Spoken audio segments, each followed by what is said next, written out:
الله وحده لا شريك له وأشهد أن محمدا عبده ورسوله يا أيها الذين آمنوا اتقوا الله حق تقاته ولا تموتن إلا وأنتم مسلمون يا أيها الناس اتقوا ربكم الذي خلقكم من نفس واحدة وخلق منها زوجها وبث منهما رجالا كثيرا ونساء واتقوا الله الذي تساءلون به والأرحام إن الله كان عليكم رقيبا يا أيها الذين آمنوا اتقوا الله وقولوا قولا سديدا يصلح لكم أعمالكم ويغفر لكم ذنوبكم ومن يطع الله ورسوله فقد فاز فوزا عظيما أما بعد فإن أصدق الحديث كتاب الله وخير الهدي هدي محمد صلى الله عليه وسلم وشر الأمور محدثاتها وكل محدثة بدعة وكل بدعة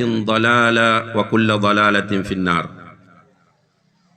எல்லாம் வல்ல அல்லாஹ் ஜல்ல ஷானஹு வ தஆலாவுடைய வழிகாட்டலை அவனுடைய கட்டளையை மதித்து இந்த தியாக திருநாளிலே பெருநாள் தொழுகையை நிறைவேற்றிவிட்டு அமர்ந்திருக்கக்கூடிய அல்லாஹுவின் நல்லடியார்களே, அன்பின் இஸ்லாமிய சகோதர சகோதரிகளே, அல்லாஹு தஆலா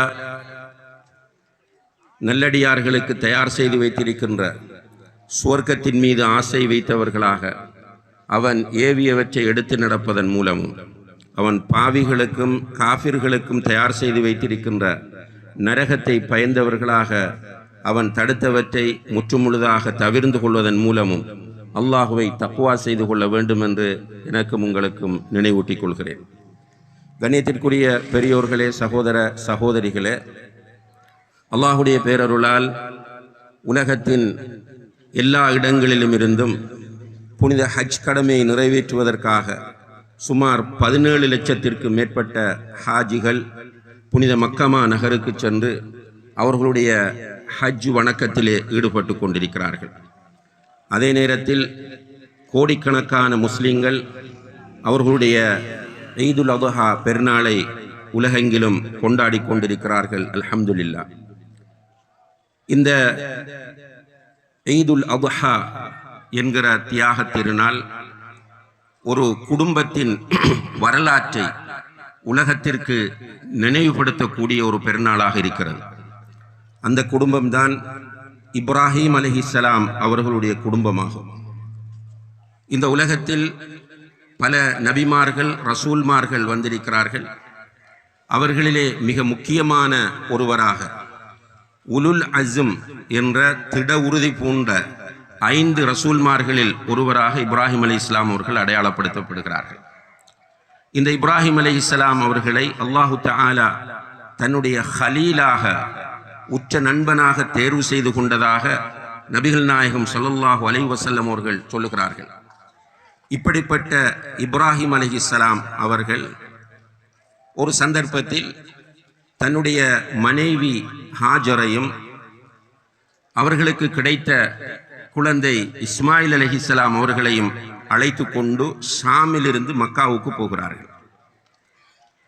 மக்காவுக்கு போனால் மக்காவிலே எந்தவித குடியேற்றமும் அப்போது இருக்கவில்லை. மனித நடமாட்டங்களோ அல்லது ஒரு மனிதன் வாழ்வதற்கு தேவையான வசதிகளோ மக்காவிலே இருக்கவில்லை. ஆனால் இவர் மனைவியையும் குழந்தையையும் அழைத்து கொண்டு ஷாமிலிருந்து மக்கா வரைக்கும் போய் இப்போது காபத்துல்லா அமைந்திருக்கக்கூடிய ஹரம் அமைந்திருக்கக்கூடிய அந்த பள்ளத்தாக்கிலே மனைவியையும் குழந்தையும் ஒரு இடத்திலே உட்கார சொல்லிவிட்டு அவர்களுக்கு கொஞ்சம் பேரிச்சம்பழங்களை உணவாக வைத்துவிட்டு அவர் திரும்புகிறார், ஷாமுக்கு திரும்புகிறார். மனைவி ஹாஜர் வந்து கேட்கிறார்கள், எங்கே போகிறீர்கள்? எங்களை விட்டு எங்கே நீங்கள் செல்லுகிறீர்கள் என்று கேட்கும்போது இப்ராஹிம் அலைஹிஸ்ஸலாம் அவர்கள் எந்த பதிலும் சொல்லவில்லை. இவர்கள் எழுந்து பின்னால் வருகிறார்கள். எங்கே போகிறீர்கள், எங்கே போகிறீர்கள் என்று கணவனிடம் கேட்கிறார்கள். அவர் ஷாமுக்கு போகிறேன் என்று சொல்கிறார். அப்போது மனைவி கேட்கிறார்கள் என்றால் 2 பேரையும் ஒரு தனியான இடத்தில் விட்டு போகிறார். ஒரு லாஜிக்கலாக அறிவு ரீதியாக கற்பனையை பண்ண முடியாத ஒரு விஷயம்.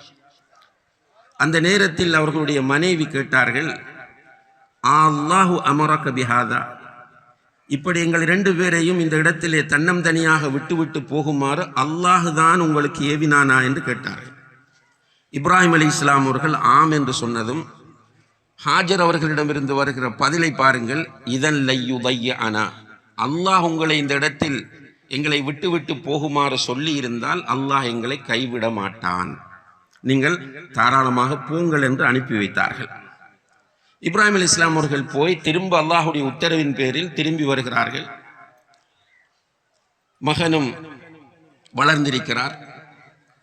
அந்த நேரத்தில் அல்லாஹு தஆலா நபி இப்ராஹிம் அலைஹிஸ்ஸலாம் அவர்களுக்கு வஹி மூலம், கனவின் மூலம் வஹி இறக்குகிறார். என்னென்றால் மகனை அறுக்க வேண்டும். சுப்ஹானல்லாஹ்.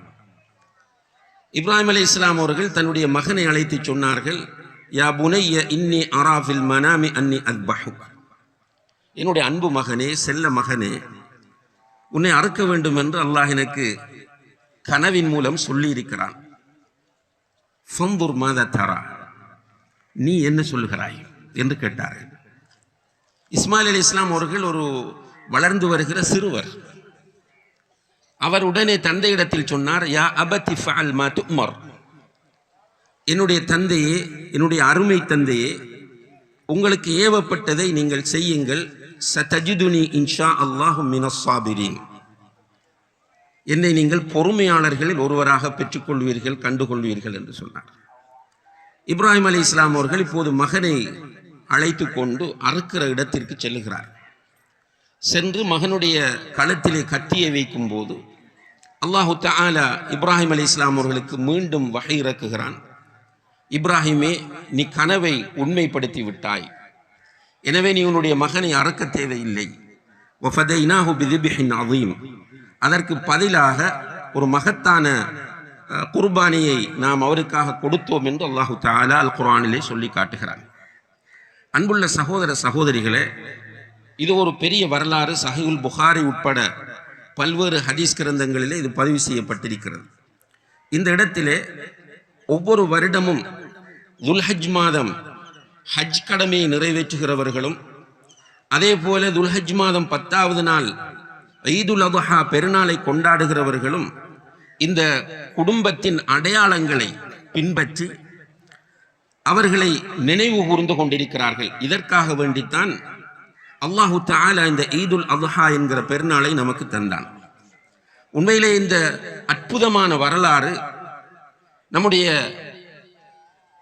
கற்பனைக்கோ அல்லது நம்முடைய அறிவுக்கோ பொருந்தக்கூடிய ஒன்று அல்ல.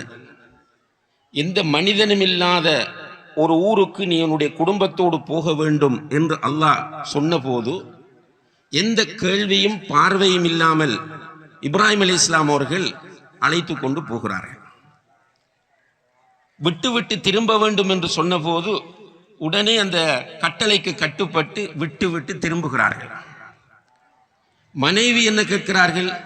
இப்படி எங்களை தன்னந்தனியாக உணவும் இல்லை, மனிதனும் இல்லை, பறவைகளும் இல்லை, தண்ணீரும் இல்லை, இந்த இடத்தில் நீங்கள் எங்களை விட்டு போக வேண்டும் என்பது அல்லாஹுடைய கட்டளை என்றால் நாங்கள் அதற்கு கட்டுப்படுகிறோம். அல்லாஹ் எங்களை கைவிட மாட்டான் என்று அவர்களும் சொல்லுகிறார்கள். மகன் வளர்ந்து வருகிறார். அவரை அறுத்து பலியிட வேண்டும் என்று அவரிடமே தந்தை சொல்லும் போது எந்த விதமான ஆர்கியூமெண்டும் பண்ணாமல், கலந்துரையாடலுக்கும் இடம் வைக்காமல், தந்தையே, அல்லாஹ் என்னை அறுக்க சொல்லி இருக்கிறான் என்றால் கட்டுப்படுவோம். சுப்ஹானல்லாஹ். இந்த அற்புதமான வரலாறு நமக்கு ஹுத்துமாக்களில் சொல்லப்படுகிற ஒரு செய்தியாக மட்டுமே போய்கொண்டிருக்கிறது. அதுதான் கவலையானது, ஆச்சரியமானது. இங்கே இந்த காட்சி ஒரு வரலாற்றில், ஒரு இஸ்ராஈலியாத்தில் அல்லது ஒரு பலவீனமான செய்தியாக பதிவு செய்யப்பட்டிருந்தால் நம்ம பெரிய முக்கியத்துவம் கொடுக்க வேண்டிய அவசியம் இல்லை. குர்ஆனில் இதனுடைய செய்திகள் சொல்லப்பட்டிருக்கின்றன. விரிவாக ஹதீஸிலே, புகாரியிலே வந்திருக்கிறது. இப்போ உண்மையிலே அன்புள்ள சகோதர சகோதரிகளே, அல்லாஹு தஆலா இப்ராஹிம் அலைஹிஸ்ஸலாம் அவர்களை பற்றி சொல்லும் போது ஒரு மனிதர், அவர் இன்ன இப்ராஹிம கான உம்மத்தன் என்று சொல்கிறார்.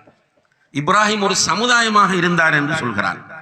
ஏனென்றால் இந்த விஷயத்தில் இப்ராஹிம் அலைஹிஸ்ஸலாம் அவர்களை முன்மாதிரியாக கொண்டு ஒவ்வொரு மனிதனும் உலகம் அழியும் வரைக்கும் தன்னை மாற்ற வேண்டும், குறிப்பாக தன்னை முஸ்லிம் என்று சொல்லுகிற ஒருவன், தன்னை முஃமின் என்று அடையாளப்படுத்துகிற ஒருவன் வெறுமனே அவனுடைய மனோ இச்சைக்கு கட்டுப்பட்டு இந்த உலகத்தில் வாழ முடியாது.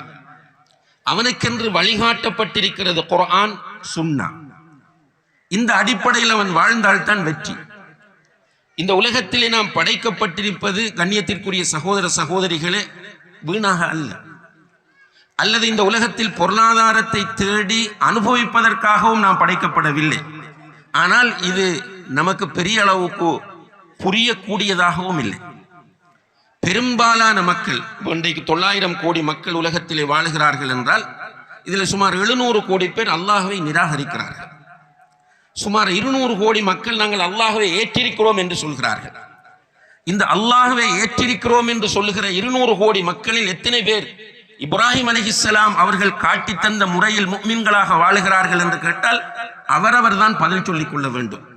உண்மையிலே இப்ராஹிம் அலைஹிஸ்ஸலாம் அவர்களை அல்லாஹ் போ என்று சொன்ன போது போகிறார்கள், திரும்பு என்று சொன்ன போது திரும்புகிறார்கள், மகனை அறு என்று சொன்ன போது அறுப்பதற்கு தயாராகிறார்கள். அல்லாஹுதான் இப்படி விட்டு விட்டு போக சொல்லி இருக்கிறான் என்று சொன்ன போது என்னை அல்லாஹ் கைவிட மாட்டான் என்று ஹாஜர் சொல்லுகிறார்கள் என்றால் இந்த வரலாறு மீட்டப்பட்டு கொண்டே இருக்கிறது. ஒரு கதையாக கேட்டுவிட்டு போவதற்காக அல்ல, இது ஒரு இகாமத்துல் ஹுஜ்ஜா. இகாமத்துல் ஹுஜ்ஜா என்றால் இந்த தகவல் யாரிடமெல்லாம் கிடைக்கிறதோ அவர்கள் இந்த வாழ்க்கையில் இருந்து படிப்பினை பெறாமல் வெறுமனை கதை கேட்டு விட்டு செல்கிறவர்களாக இருந்தால் இவர்களுக்கு மௌத் இருக்கிறது, மறுமை இருக்கிறது, மறுமையில விசாரணை இருக்கிறது. அல்லாஹ்வுடைய நீதிமன்றத்தில் அல்லாஹ் விசாரிப்பான். அந்த நேரத்தில் இந்த தகவல் உன்னிடம் வந்ததா இல்லையா என்று கேட்கும் போது இல்லை என்று சொல்ல முடியாது. எனவே கண்ணியத்திற்குரிய பெரியோர்களே, சகோதர சகோதரிகளே, தொழுது விட்டோம் அல்ஹம்துலில்லாஹ். இது புத்தாடை அணிவது என்பது நம்முடைய பெருநாளை வெளிப்படுத்துவதற்காக. ஐயாமு தஷ்ரீக் என்று சொல்லக்கூடிய பின்னால் வரக்கூடிய 3 நாட்களும் உண்டு குடித்து மகிழ்ச்சியாக இருப்பதற்குரியது. ஆனால் இஸ்லாமிய சட்டங்களை மீறுவதற்காக அல்ல. பெருநாள் என்கிற பெயரில் ஜாஹிலியத்துகளை அரங்கேற்றுவதற்காக அல்ல. பெருநாள் என்கிற பெயரில் ஹராமாக சம்பாதிப்பதற்காக அல்ல. பெருநாள் என்கிற பெயரில் வீண் விரயம் செய்வதற்காகவும் ஆடம்பரங்களில் ஈடுபடுவதற்காகவும் அல்ல என்பதை யாரெல்லாம் புரிந்து கொள்கிறார்களோ, யாரெல்லாம் இதை புரிந்து கொண்டு நான் அதற்கேற்ப வாழ வேண்டும் என்று முடிவெடுக்கிறார்களோ அவர்கள் அல்லாஹ்வை புகழ்ந்து கொள்ளுங்கள், நிறைய பாக்கியம் பெற்றவர்கள். அதற்கு மாற்றமாக மனோ இச்சை சொல்லுகிற முறையில் நான் வாழ்வேன் என்ற நிலைப்பாட்டோடு எனக்கு என்ற ஒரு போலீஸ் இருக்கிறது, நான் நினைத்தபடி வாழ்வேன், என்னிடம் காசு இருக்கிறது, பணம் இருக்கிறது, சண்டித்தனம் இருக்கிறது, நான் நினைத்ததை எல்லாம் செய்வேன் என்று யாரெல்லாம் நினைக்கிறார்களோ இது யாருக்கும் பிரச்சனை அல்ல. ஃபலா யலூமன்ன இல்லா நஃப்ஸா. அவர் தன்னைத்தான் நொந்து கொள்ள வேண்டும், தொழாதவர் அவரைத்தான் நொந்து கொள்ள வேண்டும். தொழுகைக்காக அழைக்கிறவர்களை அவர் தோற்கடித்து விட்டதாக நினைத்தால் அவர் ஒரு முட்டாள். ஹராம்களை செய்யாதீர்கள் என்று சொல்லும் போது அதை தாண்டி ஹராத்தை செய்துவிட்டு பெருமை அடித்தால் நான் வெற்றி அடைந்து விட்டேன், இவர்கள் எல்லாம் தோல்வி அடைந்து விட்டார்கள் என்று நினைத்தால் இவரை விட மிகப்பெரிய முட்டாள் இந்த உலகத்தில் வேறு யாரும் இருக்க முடியாது. எனவே கண்ணியத்திற்குரியவர்களே, இந்த உலக வாழ்க்கை மிக குறுகியது, மிக சொற்ப காலம்தான் இந்த உலகத்தில் நாம் வாழப்போகிறோம் என்பது எல்லோருக்குமே நன்றாக தெரியும். நமக்கு மௌத் இருக்கிறது என்பதையும் நாம் எல்லோரும் கண்களால் பார்க்கிறோம். அதே நேரத்தில் மௌத்துக்கு பிறகு ஒரு வாழ்க்கை இருக்கிறது என்பதை ஈமான் கொண்டிருக்கிறோம். கபருடைய வாழ்க்கை, உலகம் அழியும் என்பதை நம்பி இருக்கிறோம். அதற்கு பிறகு மஹ்ஷர் என்ற ஒன்று இருக்கிறது என்பதை ஈமான் கொண்டிருக்கிறோம். மஹ்ஷரிலே அல்லாஹ் வருவான், மலக்குகள் அணி அணியாக நிற்பார்கள் என்று சூரத்துல் ஃபஜ்ரிலே அல்லாஹு தஆலா சொல்கிறான். அப்படி வரக்கூடிய அல்லாஹ் நம் எல்லோரிடமும் கேள்வி கேட்பான் என்பதையும் நாம் ஈமான் கொண்டிருக்கிறோம். நம்முடைய வாய்களுக்கு முத்திரையிடப்படும், கைகள் பேசும், கால்கள் சாட்சி சொல்லும் என்று குர்ஆன் சொல்லுகிற இந்த செய்தியை ஈமான் கொண்டிருக்கிறோம். எனவே இதற்கு ஏற்ப நம்முடைய வாழ்க்கை இந்த உலகத்தில் நாம் அமைத்து கொண்டால் அல்ஹம்துலில்லாஹ். அதற்கு மாற்றமாக நடந்தால் அது அவருடைய விருப்பம். அல்லாஹ் சூரா கஹ்ஃபிலே சொல்லும் போது ஃபமன் ஷாஅ ஃபல்யுமின் வமன் ஷாஅ ஃபல்யக்ஃபுர், விரும்பினால் ஈமான் கொள்ளட்டும், விரும்பினால் அவர் நிராகரித்து விட்டு போகட்டும் என்று சொல்கிறான். ஒரு சாய்ஸை நமக்கு அல்லாஹ் தந்திருக்கிறான். எனவே நாம் நல்ல முடிவை எடுக்க வேண்டும். அதற்குரிய ஒரு நல்ல தருணமாக இது அமைய வேண்டும். உதுஹியா கொடுக்கக்கூடியவர்கள் உதுஹியாவை கொடுத்து அவர்களும் உண்டு, குடும்பத்தினருக்கும் கொடுத்து, ஏழைகளுக்கும் அந்த உதுஹியாவில் இருந்து கொடுங்கள். எல்லாம் வல்ல அல்லாஹு தஆலா நம்முடைய பாவங்களை மன்னித்து நம்முடைய நல்லமல்கள் அனைத்தையும் கபூல் செய்வானாக. வ ஆஹிரு தஅவானா அனில் ஹம்துலில்லாஹி ரப்பில் ஆலமீன்.